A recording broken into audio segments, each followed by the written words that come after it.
muslimin wal muslimat rahimakumullah. Kajian Madarijus Salikin pagi ini insyaallah melanjutkan pembahasan tentang muhasabah.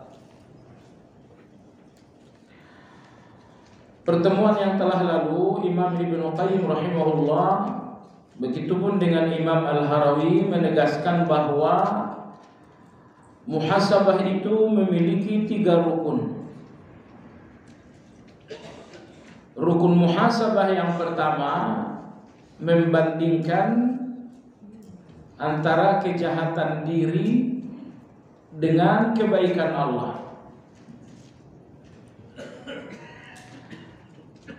Dan rukun muhasabah yang kedua ini akan insyaallah pelajaran hari ini membandingkan antara hak dan kewajiban. Dan rukun muhasabah yang ketiga yaitu bergembira dan merasa puas dengan kebaikan diri sendiri adalah sebuah bencana. Dan menghina orang lain karena dosa-dosa adalah bencana juga. Ini yang ketiga. Jadi sebaik apapun kita, tidak boleh ada rasa puas. Seburuk apapun orang, tidak boleh jadi penghinaan. Jadi ini 3 rukun muhasabah. Hanya saja mudah-mudahan Bapak Ibu sekalian masih ingat, kacamata Anda untuk melihat, untuk melakukan muhasabah ada 3. Yang pertama adalah ilmu. Orang yang tidak memiliki ilmu nggak mengerti dan nggak bisa melakukan muhasabah. Mereka nggak tahu mana yang baik, mana yang buruk, mana yang salah, mana yang tidak salah. Maka kacamata pertama, modal pertama untuk melakukan muhasabah adalah ilmu. Modal kedua untuk melakukan muhasabah adalah su'uzzan bin nafs. Anda harus su'uzzan dengan diri Anda sendiri. Karena orang yang husnuzzan dengan dirinya nggak akan melihat kesalahan. Kemudian modal ketiga dalam bermuhasabah, memahami perbedaan antara nikmat dengan fitnah. Mana pemberian-pemberian Allah yang menjadi nikmat dan mana pemberian-pemberian Allah yang menjadi fitnah dan bencana. Nah, kalau Anda memiliki 3 modal ini, berarti Anda akan mampu melakukan 3 muhasabah. Baik. Muhasabah yang pertama sudah berlalu, alhamdulillah, dan hari ini pada halaman 246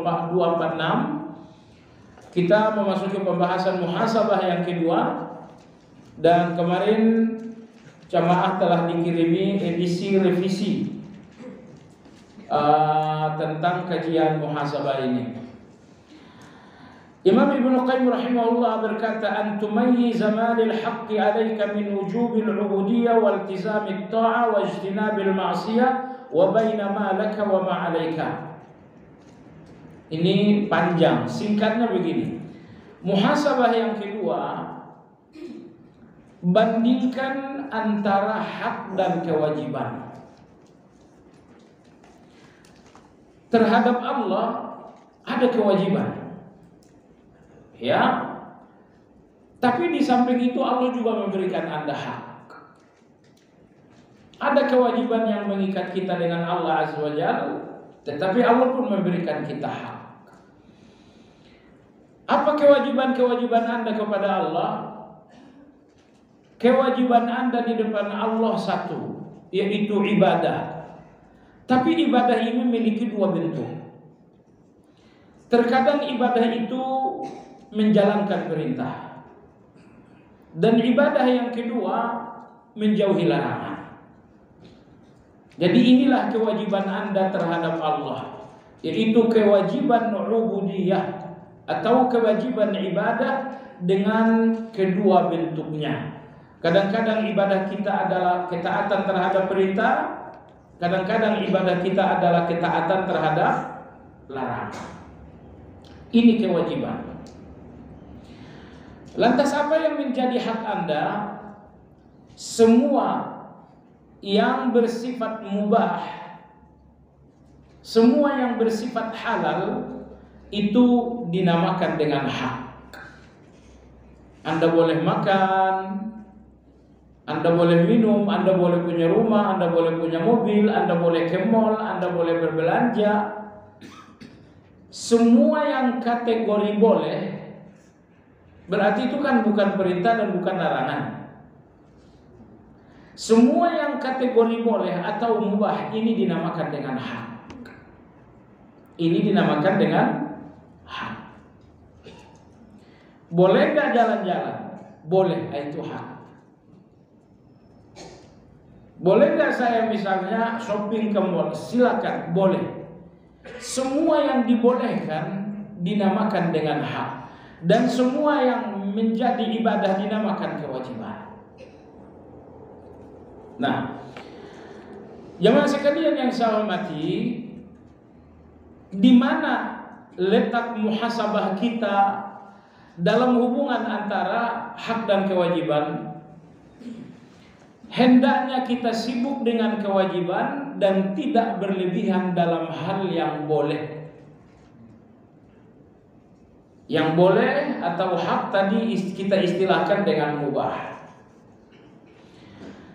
Baik, jadi muhasabahnya jemaah sekalian, berikan kesibukan Anda terhadap semua kewajiban. Perintah-perintah Allah, jadikan itu kesibukan. Larangan-larangan Allah, jadikan itu kesibukan. Berbeda antara kesibukan dengan pekerjaan. Kesibukan biasanya mengambil waktu yang sangat banyak. Kalau sekedar pekerjaan, itu akan selesai dalam waktu yang sedikit. Kesibukan biasanya prioritas utama. Kalau hanya sekedar pekerjaan, itu bisa di posisi kedua atau ketiga. Nah, jadi apapun yang menjadi kewajiban Anda kepada Allah, yaitu ibadah, jadikanlah sebagai kesibukan. Lebih tegas lagi, Nabi kita SAW meminta dan mengharuskan kita agar setiap kewajiban itu menjadi fokus. Dalam hadis qudsi Allah Subhanahu wa taala berfirman, "Ibnu Adam, tafarragh li ibadati." Wahai anak-anak Adam, fokuslah kalian dengan ibadah. Allah perintahkan ibadah, betul, tapi kemudian Allah tegaskan lagi, fokuslah kalian dengan ibadah. Fokuslah kalian dengan kewajiban. Selanjutnya Allah menjamin, amla qalbaka ghinan wa asuddu faqrak. Kalau kalian bisa menjadikan ibadah ini sebagai fokus hidup, dinamakan fokus karena Anda mau mengorbankan yang lain untuk ibadah, dan Anda nggak akan mengorbankan ibadah untuk yang lain. Ini namanya fokus. Anda jadikan ibadah ini lebih utama atas segala-galanya, mendahulukan ibadah atas segala-galanya, mengorbankan segala-galanya untuk ibadah. Itu dinamakan dengan fokus. Bahasa hadisnya adalah tafarruh. Tafarruh bahasa gampangnya fokus.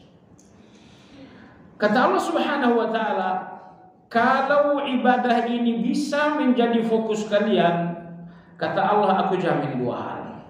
Yang pertama, amla qalbaka ghinan. Aku akan memenuhi hati kalian dengan rasa cukup. Aku akan memenuhi hati kalian dengan rasa cukup. Mungkin uang kalian tak banyak, tapi kalian merasa cukup.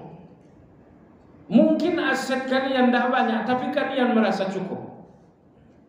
Dan orang yang merasa cukup akan istirahat. Sementara orang yang merasa kurang akan terus dalam keletihan. Anda mau letih tidak? Letih itu bukan soal banyak atau sedikit, tapi letih itu adalah soal cukup atau tidak. Aset Anda 50 triliun, tapi kalau itu tidak cukup, Anda masih akan letih. Anda belum mengenal istirahat. Jadi kapan Anda istirahat? Saat Anda telah sampai kepada rasa cukup. Rasa cukup itu jamaah sekalian, nikmat surga yang Allah turunkan di bumi. Jadi di antara nikmat surga adalah rasa cukup. Perhatikan dalam surat Al-Kahfi bagian akhir, innal ladzina amanu wa 'amilus shalihat kanat lahum jannatul firdausi khalidina fiha la yabghuna anha hiwala. Mereka enggak mau pindah, mereka enggak mau ganti. Itulah orang-orang surga. La yabghuna anha hiwala, la yabghun, mereka tidak mau mencari hiwala, ganti ataupun pindah. Sekiranya Anda bertemu dengan penghuni surga yang menghuni satu tempat, gimana kalau kamu pindah ke sana? Enggak, di sini ada, saya enggak mau pindah. Gimana kalau kamu ditukar dengan fulan? Enggak, saya enggak mau ditukar, ini saja. Inilah orang-orang surga. Dalam hati penghuni surga tidak ada keinginan ganti atau pindah. Nah, maka hati-hati surga itu jamaah sekalian di dunia, sekiranya pun mereka melihat mobil mewah, mereka enggak akan menginginkan itu sebagai ganti. Jiwa-jiwa surga, sekiranya pun mereka melihat rumah-rumah mewah, mereka enggak akan ingin pindah. Ini yang dinamakan dengan rasa cukup. Saat Anda tidak menginginkan kecuali milik Anda sendiri, itu rasa cukup. Nah, ternyata jamaah sekalian, rasa cukup hati itu muncul ketika seseorang telah fokus dalam ibadah. Nah, adapun orang yang dalam ibadah masih main-main, orang yang ibadahnya masih setengah hati, masih sering menomorduakan ibadah, masih sering mengorbankan ibadah, semua orang yang tidak fokus dalam ibadah, hatinya nggak akan mengenal rasa cukup. Dan itu hukuman dari Allah Azza wa Jalla. Ingin ini, ingin itu, ingin ini. Keinginan Anda yang tidak mengenal rasa cukup tersebut adalah hukuman Allah. Kesalahannya karena Anda tidak fokus beribadah. Jadi ini nomor satu. Kata Allah, kalian fokuslah ibadah, niscaya akan kupenuhi hati kalian dengan rasa cukup. Yang kedua, wa asuddu faqra. Kalau kalian fokus ibadah, kalian gak akan melarat, kalian gak akan sengsara. Subhanallah. Orang-orang yang fokus ibadah mungkin tidak kaya raya dengan ibadah, tapi gak akan melarat dan sengsara dengan ibadah. Anda gak akan menemukan seorang yang fokus ibadah dan hidupnya penuh kesengsaraan, gak mungkin. Jadi kalau ketemu dengan seorang yang hidupnya sengsara, hidupnya sangat menderita, nah ini perlu diberikan nasihat agar dia lebih fokus beribadah. Karena bagian akhir dari hadis qudsi tadi Allah berfirman, wa illa taf'al, kalau kalian tidak mau fokus beribadah, amla qalbaka faqran, niscaya hatimu akan penuh dengan kekurangan. Sudah punya A masih kurang, udah punya B masih kurang. Udah punya, masalahnya masalah kurang aja. Udah punya mobil belum? Udah, tapi kurang. Udah punya rumah belum? Sudah, tapi kurang. Udah punya penghasilan? Udah, tapi kurang. Soal kurang jamaah sekalian sebenarnya gak bisa dilepaskan dari hawa nafsu. Hawa nafsu yang besar itulah yang membuat semuanya serba kurang. Maka kalau hawa nafsu ini bisa Anda hentikan dengan zuhud, ternyata Anda sudah berlebih, bukan kurang lagi. Tapi sepanjang hati ini memang dikuasai hawa nafsu, tidak ada zuhud, semuanya akan terasa kurang. Kurang bukan karena nggak cukup, cuman karena kurang aja. Perut Anda kecil, tidak mungkin Anda makan 1 trek. Tapi kenapa pengen uang sangat banyak sekali? Baik jemaah sekalian, ini kata Imam Ibnu Qayyim. Muhasabah yang kedua, bandingkan antara kewajibanmu dengan hakmu. Jadikan kewajibanmu sebagai kesibukan, jadikan kewajibanmu sebagai fokus utama. Nah, adapun yang menjadi hak, ambil dengan tidak berlebihan. Fokus dengan kewajiban, jangan berlebihan dengan hak. Sudah, ini rumus. Kenyataannya jemaah sekalian perhatikan, kita membalik 2 hal ini. Kewajiban kita setengah hati, bukan fokus. Dan hak-hak kita yang itu yang mubah, yang boleh, yang halal, itu selalu berlebihan. Nah, inilah kekeliruan kita yang kedua. Terhadap kewajiban kita tidak fokus, dan terhadap yang mubah dan yang dibolehkan kita berlebihan. Ngobrol Anda dibolehkan tapi berlebihan. Makan Anda dibolehkan tapi berlebihan. Bergaul Anda dibolehkan tapi Anda berlebihan. Memandang Anda dibolehkan tapi berlebihan. Inilah penyakit itu. Terhadap yang boleh kita berlebihan, terhadap yang wajib ternyata kita setengah hati. Terhadap yang wajib setengah hati, tapi terhadap yang sekedar boleh kita justru berlebihan. Nah, Anda masih ingat dalam kajian beberapa pertemuan lalu, ada 5 hal berlebihan. Apabila berlebihan maka menjadi racun. Karena pada intinya Allah berfirman dalam Al-Quran, wa kulu washrabu wa la tusrifu. Surat Al-A'raf. Silakan makan, silakan minum, dan jangan berlebihan. Makan dan minum menyehatkan, tapi kalau berlebihan jadi racun. Nah, kalau makan minum berlebihan menjadi racun bagi fisik. Tapi ada 5 hal apabila Anda berlebihan menjadi racun bagi hati. Apa itu? Yang pertama, berlebihan bicara. Berlebihan bicara. Yang kedua, berlebihan memandang. Berlebihan memandang, misalnya memandang yang haram. Masuk kategori berlebihan memandang adalah memandang kekayaan orang. Wala tamuddanna 'ainaika ila ma matta'na bihi azwajan minhum zahratal hayatid dunya. Kekayaan orang tidak boleh terlalu lama-lama dipandang, supaya Anda tetap sadar dengan nikmat Anda. Berlebihan yang ketiga jemaah sekalian, berlebihan bergaul. Ingat, ada orang-orang tertentu tabungan gibahnya sangat banyak, sehingga begitu Anda berbicara tabungan itu keluar. Nah, ini nomor 3 nih, berlebihan dalam bergaul. Yang keempat, berlebihan tidur. Yang kelima adalah berlebihan makan. Nah, ini 5 hal ini nih. 5 hal ini mubah. 5 hal ini adalah hak Anda. Tapi kalau Anda mengambil secara berlebihan, maka itu akan menjadi penyakit. Itu akan menjadi racun bagi hati. Baik. Jadi kata Imam Abu Ismail, begitupun dengan Imam Al-Harawi, Imam Ibnu Qayyim, evaluasilah kewajiban dan hak. Caranya bagaimana? Jadikan kewajiban Anda sebagai fokus dan ambil hak Anda tanpa berlebihan.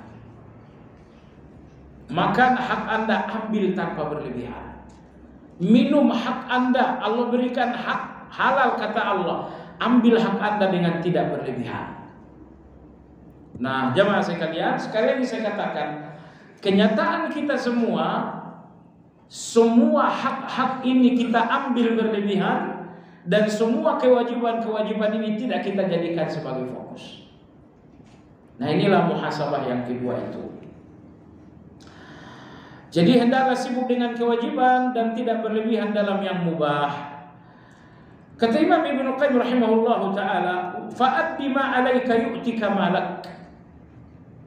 Beliau mengatakan, tunaikan saja kewajibanmu, niscaya Allah akan memberikan hak-hakmu.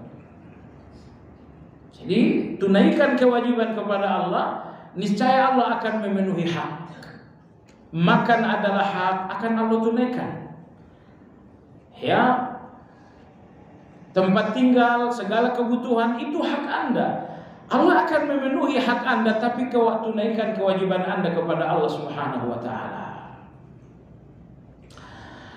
Berikutnya jamaah sekalian, Imam Ibnu Qayyim menyebutkan ada 4 kesesatan manusia dalam menyikapi kewajiban dan hak. Kesesatan yang pertama adalah orang-orang yang menjadikan kewajiban bagaikan perkara yang mubah, di mana terkadang dijalankan, terkadang ditinggalkan, atau menjalankannya sebagai sesuatu yang sukarela bukan kewajiban. Ini nomor 1. Kesesatan yang pertama, orang-orang yang melihat kewajiban seolah-olah hak. Boleh saya lakukan, boleh tidak. Sebagaimana hak, boleh saya ambil, boleh tidak. Jadi ada orang-orang tertentu yang melihat kewajiban itu seperti sesuatu yang mubah. Boleh saya lakukan, boleh tidak. Nomor 2, kalaupun mereka melakukan kewajiban, mereka melakukannya dengan rasa sukarela, bukan dengan rasa kewajiban. Jadi ini 2 nih. Orang-orang yang menjalankan kewajiban seolah-olah kewajiban itu sesuatu yang mubah. Kalau mau dijalankan, kalau tidak mau ya tidak. Anda melihat kewajiban itu sesuatu yang mubah. Lalu ketika menjalankan kewajiban pun, mereka menjalankannya dengan sukarela, bukan sebagai kewajiban. Kamu sholat, iya. Kenapa? Ya, lagi rajin aja ke masjid. Lagi rajin saja. Jadi mereka melakukan salat hanya karena merasa sukarela, bukan merasa kewajiban. Ini kesesatan yang pertama. Orang-orang yang melihat kewajiban seolah-olah sesuatu yang mubah. Yang kedua, kesesatan yang kedua kata Imam Ibnu Qayyim, orang-orang yang menjadikan ibadah sesuatu yang terlarang. Ibadah atau kewajiban, tapi mereka menjadikannya sesuatu yang terlarang. Contohnya seperti beribadah dengan meninggalkan pernikahan padahal diperintahkan. Jadi pernikahan diperintahkan tidak? Pernikahan diperintahkan, tapi ada orang-orang tertentu yang menjadikan meninggalkan pernikahan adalah ibadah. Di sini Imam Ibnu Qayyim menyebutkan contoh kasus di zaman Nabi SAW. 3 orang menjumpai Aisyah radhiyallahu anha. Misi ketiga orang ini mengorek dan mendalami seperti apa ibadah Rasulullah SAW. Setelah mendapatkan jawaban tentang bagaimana luar biasanya Nabi kita dalam beribadah, maka yang satu bertekad, saya akan fokus ibadah dan tidak nikah. Yang kedua mengatakan, setiap hari saya akan puasa dan saya tidak berbuka lagi. Senin puasa, Selasa puasa, Rabu, Kamis, pokoknya tiap hari puasa. Nah, lalu yang ketiga mengatakan, saya tiap malam sholat dan gak pakai tidur. Nah, coba perhatikan jamaah sekalian. Yang pertama mengatakan, saya tidak menikah agar saya fokus ibadah. Pernikahan itu diperintahkan. Mereka menjadikannya seolah-olah terlarang, harus ditinggalkan supaya bisa fokus dalam ibadah. Ini yang pertama tuh, menjadikan perintah seolah-olah terlarang. Nah, kalau yang kedua, Yang kedua, orang yang setiap hari akan berpuasa. Padahal mestinya sehari puasa, sehari tidak. Imam Ibnu Rajab Al-Hambali rahimahullah ta'ala, beliau mengatakan, kenapa tidak boleh puasa tiap hari? Imam Ibnu Rajab mengatakan, karena kalau seseorang puasa tiap hari, maka dia akan terbiasa dengan puasa, sehingga dia nggak tahu bedanya puasa dengan tidak puasa. Nih, kita kan misalnya Anda rutin puasa Senin Kamis. Begitu masuk hari puasa, Anda masih merasakan lapar, Anda masih merasakan haus, Anda masih merasakan lemas. Kenapa? Karena diselang-selingi dengan hari makan, hari tidak puasa. Saya Senin puasa, Selasa Rabu makan, Kamis puasa semua makan. Jadi karena selang-seling puasa itu ada rasanya. Tapi kalau setiap hari Anda berpuasa, maka puasa itu nggak akan ada lagi rasanya. Makanya kata Imam Ibnu Rajab rahimahullah ta'ala, Nabi kita melarang puasa yang dinamakan shaumud dahar, puasa setiap hari. Karena orang yang puasa setiap hari, mereka nggak akan merasakan puasa lagi. Baik jamaah sekalian.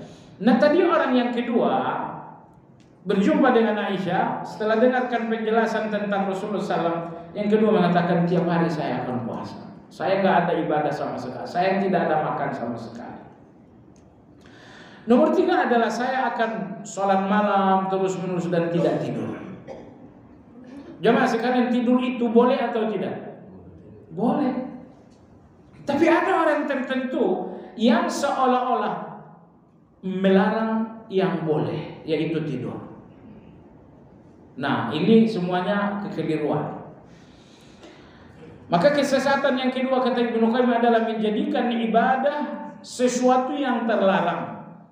Sebagaimana orang-orang tertentu meninggalkan pernikahan. Kalau dalam agama lain, meninggalkan pernikahan itu dianjurkan. Padahal pernikahan hak manusia yang diakui oleh Allah Azza wa Jalla. Tapi kelompok tersebut mengharamkan pernikahan kepada kelompok tertentu. Di dalam Islam ini ada nggak yang seperti itu? Ada yang hampir seperti itu, seperti dalam hadis tadi. Oh, saya akan fokus ibadah, jadi saya nggak nikah lagi. Baik. Pertanyaannya adalah, ada sejumlah ulama yang memang tidak menikah. Contoh misalnya Imam As-Subuki, Imam Nawawi, termasuk Imam Ibn Taimiyah rahimahullah ta'ala. Tapi mereka tidak menikah bukan karena melihat pernikahan itu sesuatu yang terlarang. Imam Ibn Taimiyah rahimahullah, kenapa beliau tidak menikah? Karena kehidupan beliau penjara, keluar 2 hari penjara 2 tahun, keluar sehari penjara 10 tahun. Subhanallah, sampai ketika Syekhul Islam rahimahullah wafat di penjara, dalam perjalanan jenazah ini dimakamkan, seorang yang satu sel dengan Ibn Taimiyah berbicara dengan adiknya. Beliau mengatakan, saya satu sel dengan abangmu di penjara. Lalu kata beliau, selama di penjara ini beliau menyelesaikan khatam Al-Quran sebanyak 81 kali. Dan kemarin sebelum meninggal dunia, ayat terakhir beliau baca adalah surat Al-Qamar. Innal muttaqina fi jannati wa nahar fi maq'adi sidqin 'inda malikin muqtadir. Itu ayat terakhir dia baca. Karena 81 kali dia khatam Al-Quran, saya yang nyimak. Saya nyimak 81 kali. Jadi karena kehidupan penjara, beliau memang tidak ada waktu untuk menikah. Baik. Imam Nawawi rahimahullah, Imam Subuki rahimahullah, mereka enggak menikah. Kenapa? Karena dalam mazhab Syafi'i, orang yang tidak terfitnah dengan syahwat, maka kesibukannya dengan ilmu lebih baik daripada pernikahan. Itu dalam mazhab Syafi'i itu. Pernikahan Anda terfitnah enggak dengan lawan jenis? Tertarik enggak dengan lawan jenis? Enggak, ketertarikan saya dengan lawan jenis sangat kecil. Kalau lawan jenis ini tidak menjadi dosa bagi Anda, sebaiknya Anda sibuklah dengan ilmu. Karena Allah Subhanahu wa taala memerintahkan pernikahan salah satunya untuk menutup dosa. Memang ada tujuan lain dari pernikahannya, itu untuk keturunan. Tapi di antara tujuan penting dalam pernikahan adalah menutup pintu dosa. Maka orang-orang yang tidak mengalami dosa dengan lawan jenis, mereka tidak berdosa karena syahwat, maka kesibukan mereka untuk ilmu lebih utama. Ini dalam mazhab Syafi'i.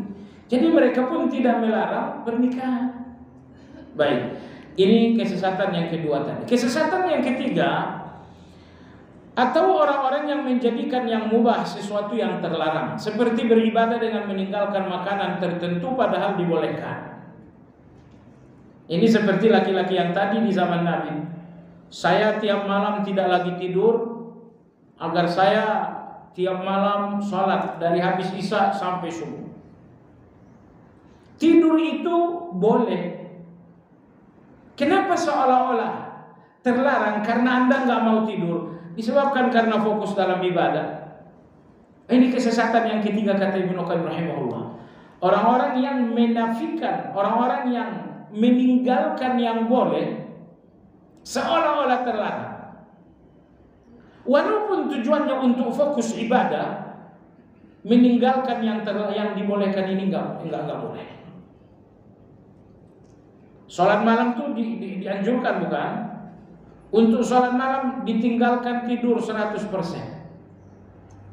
Meninggalkan tidur dengan tujuan yang baik, yaitu sholat malam, enggak boleh. Karena hak yang Allah berikannya itu tidur, itu harus diambil. Baik.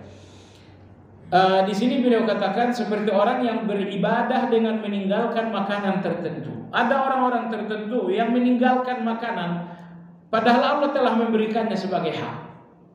Salah satu contoh misalnya, beberapa sekte-sekte yang ekstrim dalam tasawuf, mereka tidak boleh makan daging. Mereka nggak boleh makan daging. Kenapa tidak boleh makan daging? Bukan karena darah tinggi. Kalau itu sih alasannya bukan alasan syar'i, itu alasan kesehatan. Tapi mereka tidak mau dan melarang makan daging karena memang itu bagi mereka sebuah ibadah. Bukan soal kesehatan, tapi bagi mereka itu adalah sebuah ibadah. Baik. Orang-orang yang menjadikan mubah sesuatu yang terlarang. Lalu kesesatan yang keempat, kata Imam Ibnu Qayyim, orang-orang yang menjadikan yang mubah sebagai ibadah. Jadi kalau yang tadi sesuatu yang mubah mereka jadikan terlarang, ini tidak. Yang keempat ini yang mubah justru dijadikan sebagai ibadah. Siapa contohnya? Seperti melakukan bid'ah riyadhah untuk mendapatkan kasyaf. Jamaah sekalian, apa yang dimaksud dengan kasyaf? Kasyaf itu sederhananya adalah firasat. Misalnya orang datang ketemu Anda lalu Anda katakan, kayaknya kamu ada beban pikiran. Misalnya orang datang, oh kayaknya kamu habis dipecat dari pekerjaan. Yang bersangkutan belum bicara apa-apa, tapi Anda sudah mengatakan kamu begini begitu dan itu tepat. Itu dinamakan dengan kasyaf. Misalnya datang seorang laki-laki, seorang anak muda, oh kayaknya kamu habis diputus pacar. Dia belum bicara apa-apa, Anda sudah menerka dan terkaan Anda benar. Ini dinamakan dengan kasyaf. Nah, sebagian golongan melakukan satu ibadah riyadhah untuk memiliki kasyaf. Apa yang dimaksud dengan riyadhah? Yang dimaksud dengan riyadhah dua. Pertama, tidak tidur malam kecuali sedikit. Yang kedua, senantiasa dalam keadaan lapar. Ini riyadhah, ini latihan. Kalau selalu lapar, selalu lapar, selalu lapar, dan di malam hari pun tidur hanya boleh setengah jam atau 1 jam, apabila ini dilakukan dalam waktu tertentu, maka yang bersangkutan akan memiliki kasyaf. Imam Ibnu Qayyim dalam buku Firasat mengatakan ini dinamakan firasat riyadhiyah.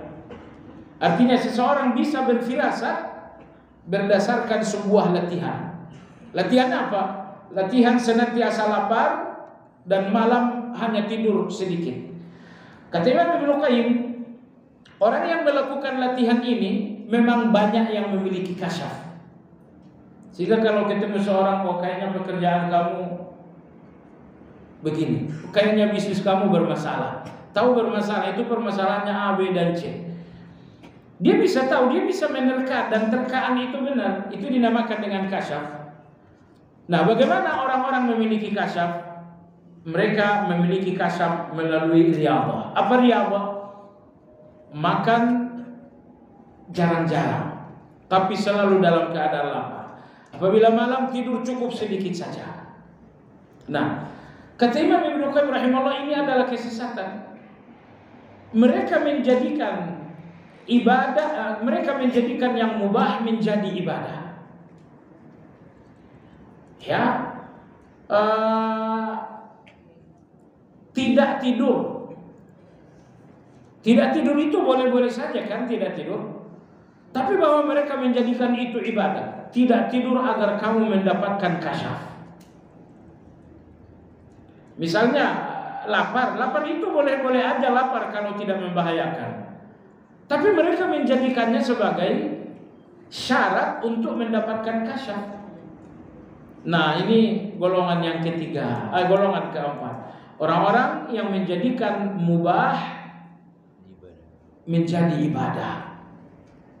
Nah, baik jemaah sekalian yang saya hormati, itulah 4 kesesatan dalam menyikapi kewajiban dan hak. Yang pertama, orang-orang yang menjadikan kewajiban seolah-olah mubah. Golongan yang kedua adalah orang yang menjadikan kewajiban seolah-olah terlarang. Nomor 3 adalah orang-orang yang menjadikan yang mubah terlarang. Yang keempat, orang-orang yang menjadikan yang mubah ibadah. Ini 4 kesesatan dalam hal ini. Baik jamaah sekalian yang saya hormati, berikutnya adalah muhasabah yang ketiga pada halaman 248.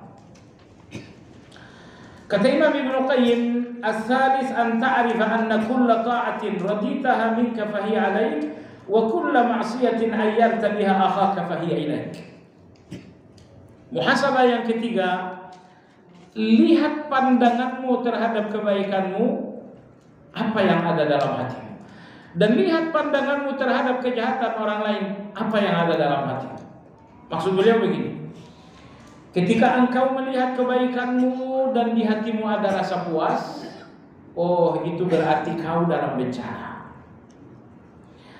Dan apabila engkau melihat kesalahan orang lain lalu kemudian Anda mempermalukannya, oh itu pun menjadi bencana bagimu. Jadi ini nomor 2 nih. Ini 2 hal.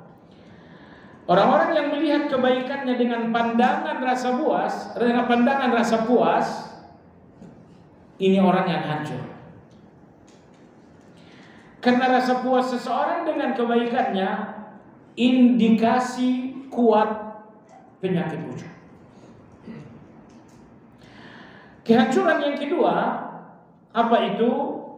Yaitu melihat kesalahan-kesalahan orang lain dengan hati yang gembira, lalu kemudian menghina. Misalnya ada orang yang gak taat, ketemu dengan seorang wanita penghibur misalnya, lalu kemudian dia mempermalukan orang lain karena dosanya. Kata beliau, setiap dosa orang lain yang kau gunakan untuk mempermalukan, maka dosa itu akan kembali kepadamu. Ini 2 poin. Mari kita lihat catatan Ibnu Qayyim. Beliau mengatakan rasa puas atas ketaatan adalah husnuzan dengan diri sendiri. Jadi kalau ketaatan-ketaatan Anda menjadi rasa puas Anda ridho dengan ketaatan-ketaatan Anda, menunjukkan Anda husnuzan dengan diri Anda. Padahal husnuzan terhadap diri membuat kita nggak akan bermuhasabah. Kalau Anda selalu berprasangka baik terhadap diri Anda nggak akan melakukan muhasabah. Maka oleh sebab itu, orang-orang yang melihat kebaikannya dengan rasa puas, berarti mereka husnuzan dengan diri sendiri. Dan orang yang husnuzan dengan diri sendiri tidak akan melakukan muhasabah. Berikutnya, sekaligus kebodohan terhadap keagungan ubudiyah dan keagungan Allah. Orang yang melihat kebaikannya dengan rasa puas berarti menunjukkan betapa bodohnya dia dengan keagungan ibadah dan dengan keagungan Allah Azza wa Jalla. Baik, ini ibadah jamaah sekalian, ada dua keagungan di sini. Pertama, ibadahnya agung, dan yang kedua, tujuan ibadah itu yaitu Allah agung. Maka Imam Ibnu Qayyim mengatakan, kalau Anda puas dengan ibadah Anda, menunjukkan Anda tidak paham betapa agungnya ibadah itu. Dan menunjukkan pula betapa Anda tidak paham betapa agungnya yang diibadahi, yaitu Allah Azza wa Jalla. Nah, seakan-akan Ibnu Qayyim rahimahullah ingin mengatakan, semua orang yang melihat betapa agungnya Allah, maka mereka akan melihat ibadah mereka nggak ada yang cocok, nggak ada yang pas, nggak ada yang layak untuk Allah, sehingga mereka nggak pernah puas dengan kebaikan mereka. Nih, Anda habis sholat subuh, seandainya Anda mengenali keagungan Allah, Anda akan tahu bahwa sholat subuh ini bukan persembahan yang pas untuk Allah. Ini persembahan yang memalukan untuk Allah Subhanahu wa Ta'ala. Tetapi jemaah sekalian, ketika Anda tidak melihat keagungan Allah Azza wa Jalla, sholat subuh Anda yang penuh dengan kekurangan itu membuat Anda puas. Dan seandainya Anda mengenali keagungan Allah, niscaya Anda akan sadar bahwa sholat subuh ini memalukan untuk dipersembahkan kepada Allah. Kenapa memalukan? Anda dan saya sepakat sholat subuh kita banyak kekurangan. Sholat zuhur kita juga banyak keterbatasan. Coba sebutkan satu ibadah Anda yang sempurna 100%. Tidak ada. Kadang-kadang 4 rakaat kita sholat, khusyuk itu hanya datang di sujud terakhir saja. Makanya jemaah sekalian, Imam Ibnu Qayyim rahimahullah beliau mengatakan, banyak orang yang menghamba dengan ibadah, tapi dalam diri mereka tidak ada mental hamba itu. Paham tidak? Kita sholat nih, ini artinya kita menghamba. Kita menghamba kepada Allah dengan sholat, kita menghamba kepada Allah dengan zikir. Bahwa Anda menghamba dengan sholat itu penghambaan lahiriah Anda kepada Allah Azza wa Jalla. Yang terpenting kata Ibnu Qayyim, dalam hati Anda ada nggak mental hamba itu? Maka mudah-mudahan nanti kita akan bicara ya. Di dalam Madarijus Salikin ini ada satu pasal tentang al-faqr, rasa butuh kepada Allah Azza wa Jalla. Pembahasan tentang al-faqr ini dalam rangkuman Syekh Al-Uqail, beliau mengatakan, Imam Ibnu Qayyim menyebutkan 11 poin seseorang dinamakan bermental hamba kepada Allah. Jadi tidak semua orang yang beribadah lalu dalam hatinya ada mental hamba. Orang-orang munafik, mereka hadir dalam ibadah, tapi dalam hati mereka nggak ada mental hamba. Nggak ada mental hamba jamaah sekalian. Maka dalam pembahasan al-faqr, Ibnu Qayyim rahimahullah menyebutkan ada 11 tanda bahwa seseorang betul-betul telah memiliki mental hamba. Nah, baik jamaah sekalian. Jadi kembali kepada rasa puas tadi. Semua orang yang melihat kebaikannya dengan rasa puas karena dia tidak mengenal Allah. Seandainya dia melihat keagungan Allah Azza wa Jalla, maka dia akan melihat kebaikannya dengan rasa malu. Seandainya dia melihat betapa nikmat Allah sangat banyak, dia akan melihat ibadah-ibadahnya dengan rasa sungkan, rasa malu. Jemaah sekalian, ibadah ini untuk siapa? Untuk Allah. Lihat baiknya, saya berikan Anda analogi deh. Kalau misalnya ada seseorang ketemu Anda ngasih luar biasa, ya, dia datang ke rumah Anda, nggak tahu pulang-pulang nyalamin uang 5 miliar. Ini andai katakan saja, ini ngomong 5 miliar, ngomongnya aja enak tuh kan, tapi punyanya nggak enak, jangan salah. Sambil pulang dikasihkan Anda uang 5 miliar, lalu kemudian Anda cuma mengirimkan 1 kilo jeruk. Dia kasih 5 miliar, Anda kasih 1 kilo jeruk. Anda malu nggak dengan pemberian Anda? Kalau Anda melihat hadiah yang 8 miliar, maka Anda akan melihat pemberian Anda dengan sangat malu. Saya hanya memberikan Anda analogi. Anda lihat betapa kebaikan Allah ini luar biasa, Anda akan melihat bahwa semua kewajiban-kewajiban Anda kepada Allah semuanya memalukan. Memalukan kenapa? Sangat sedikit dibanding pemberian Allah Azza wa Jalla.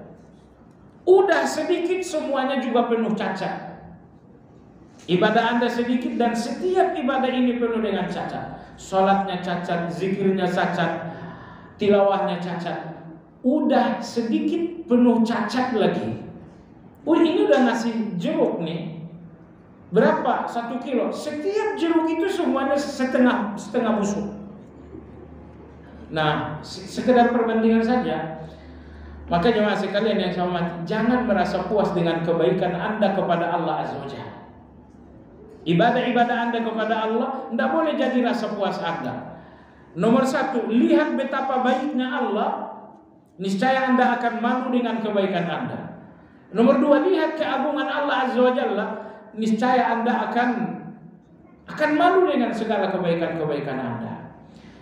Maka apabila seseorang telah puas dengan kebaikannya, menunjukkan bahwa dia tidak lagi melihat keagungan Allah Azza wa Jalla.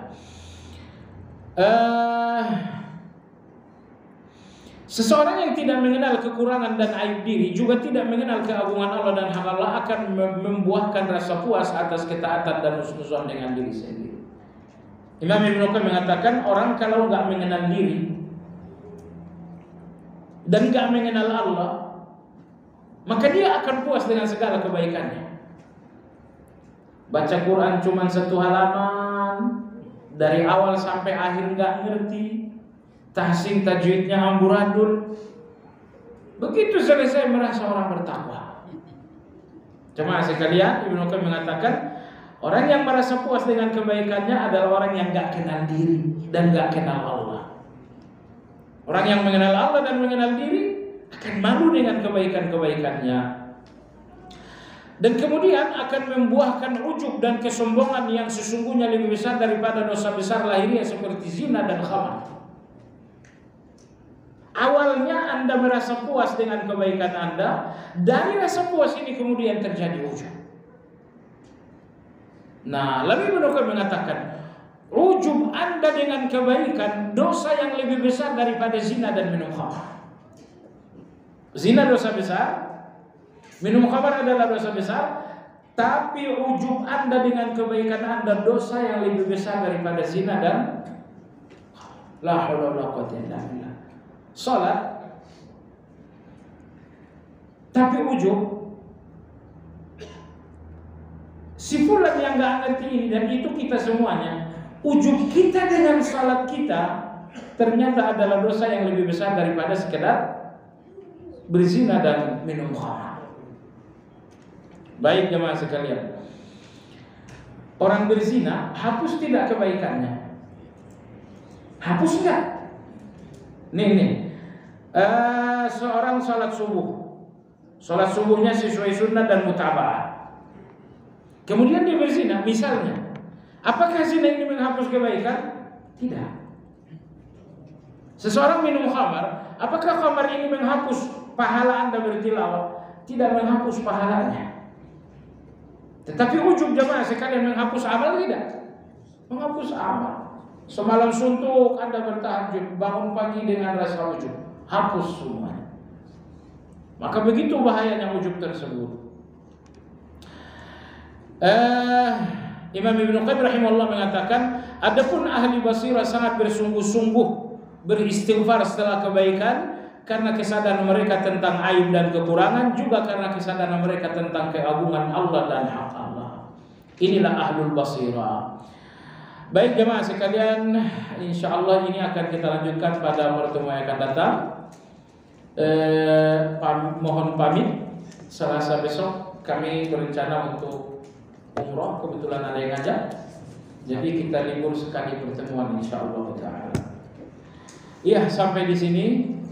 Barangkali ada pertanyaan dipersilakan, dan jangan lupa nanti habis maghrib Anda ada kajian di Masjid Ibnu Katsir bersama Ustaz Fadil hafizahullah taala.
Bila kita ingin mengikuti suatu turnamen olahraga dengan hadiah-hadiah untuk para pemenangnya, untuk ikut serta turnamen tersebut ada pendaftaran dan biaya. Bila kami ikut dengan membayar uang pendaftaran, apakah syariat diperbolehkan? Bolehkah mendapatkan hadiah? Niat dari awal itu disedekahkan. Iya, mengikuti perlombaan dibenarkan. Tujuannya hadiah boleh juga.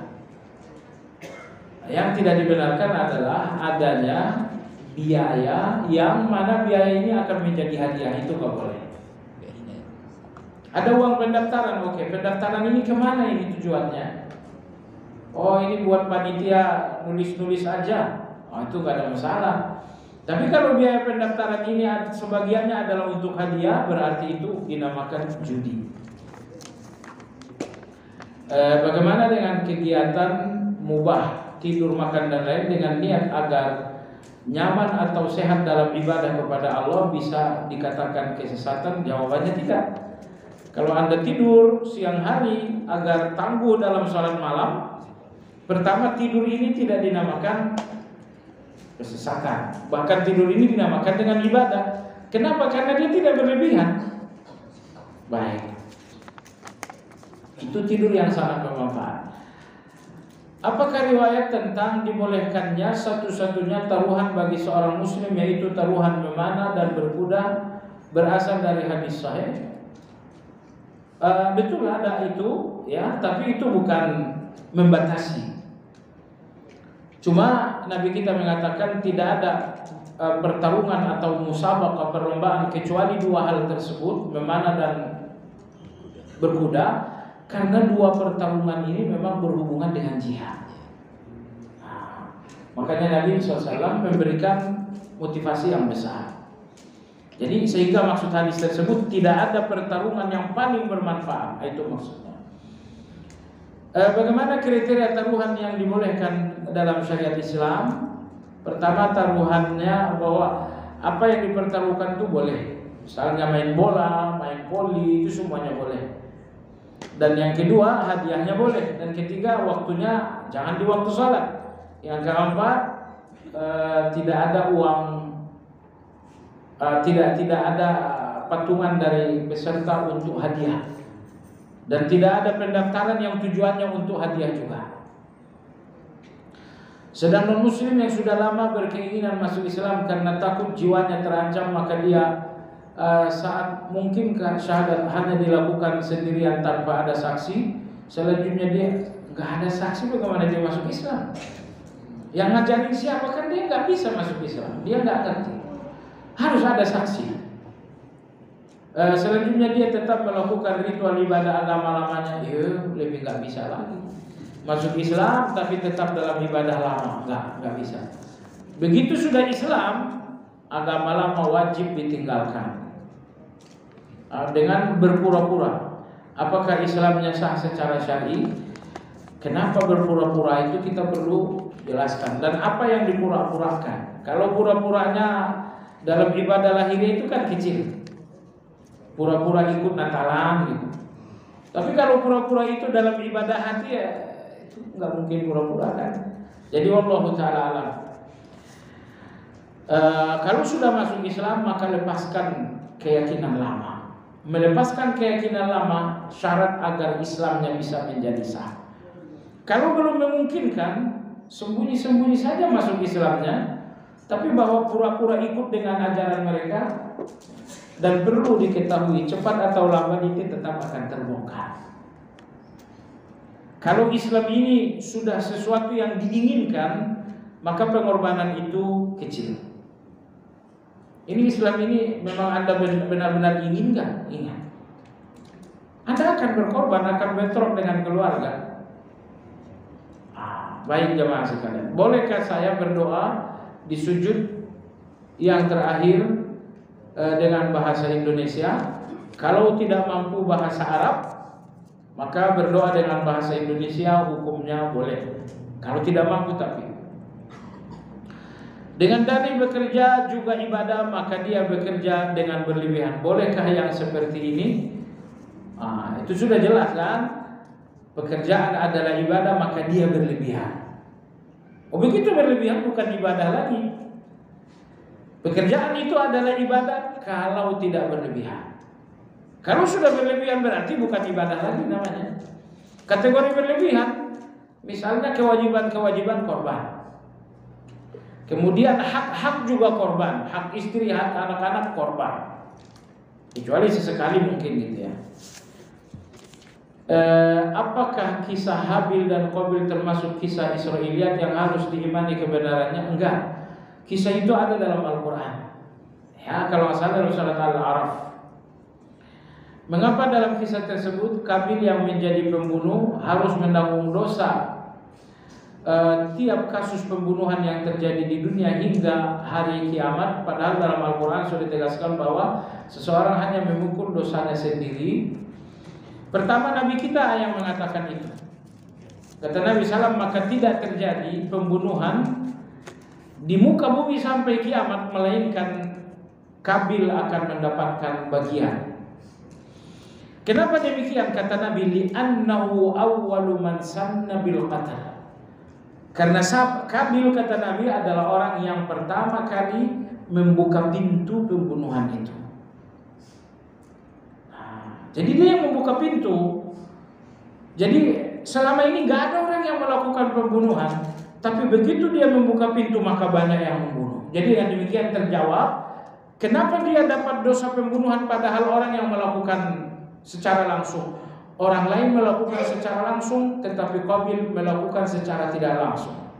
Ketika dia melakukan pembunuhan, dia memberanikan orang lain, dia membuka pintu untuk orang lain. Maka oleh sebab itu, setiap orang yang menjadi sebab dosa bagi orang lain, maka dia mendapatkan dosa. Bukan dosa sebagai pelaku, tapi dosa sebagai sebab dosa. Makanya subhanallah, anak-anak perempuan yang tidak tutup aurat itu orang paling malang ini. Pergi ke mall ketahuan isi mall misalnya ada 1000 orang. Keluar anak gadis ini dengan pakaian yang anggaplah pakaian yang tidak nutup aurat. Berapa ratus orang di mall berdosa, begitu lewat lihat ke bawah, satu langkah lihat ke atas. Satu orang saja dapat dosa 5 kali. Satu orang. Karena begitu anak gadis ini lewat, datang orang pertama lihat ke bawah dosa, lihat ke atas dosa lagi, lihat lebih atas lagi dosa lagi. Jadi kalau di mall itu yang lihat anak gadis ini ada 500 orang, semuanya berdosa. Pulanglah anak ini ke rumah dengan dosa sebanyak 500 orang. Dan yang lebih ngeri lagi adalah ayahnya yang mengizinkan ikut juga. Yang mengizinkan kamu pakai baju begitu siapa? Bapak saya yang beli bajunya kemarin di Eropa. Oh, ikut juga itu. Nah, tapi tenang-tenang sajalah kalau di dunia mungkin Anda nggak merasakan apa-apa, tapi di depan Allah Azza wa Jalla baru. Yahmiluna auzarahum kamilatan yaumil qiyamati wa min auzaril ladzina yudillunahum. Orang neraka kata Allah adalah orang yang akan memikul kesalahannya dan kesalahan orang-orang yang salah karena dia. Waliyahulillah. Kita sudahi dengan zikir kafaratul majlis. Subhanakallahumma wa bihamdika asyhadu an la ilaha illa anta astaghfiruka wa atubu ilaik. Alhamdulillahirabbil alamin. Assalamualaikum warahmatullahi wabarakatuh.